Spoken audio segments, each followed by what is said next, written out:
సర్వశక్తుడకు దేవుడు నిన్ను ఎన్నుకున్నాడు. ఇన్ని కోట్ల మందిలో, ఇన్ని లక్షల మందిలో నిన్ను ఎన్నుకున్నాడు సర్వశక్తుడకు దేవుడు. ఆ మాట విన్నప్పుడు ఎంత ఆనందం అనిపిస్తుందో, మనసుకి ఎంత సంతోషం అనిపిస్తుందో.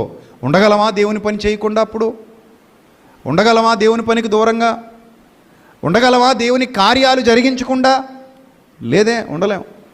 ఎందుకంటే నేను చనిపోయిన తర్వాత నాతో వచ్చేవి ఏవైనా ఉంటే అవి దైవ కార్యాలు మాత్రమే. నిజం, పచ్చి నిజం. మరణం తర్వాత మట్టికి వెళ్ళిపోయే మనిషితో శరీరమే రావట్లేదు, కానీ నీ కార్యములు ముందు పోతున్నాయట.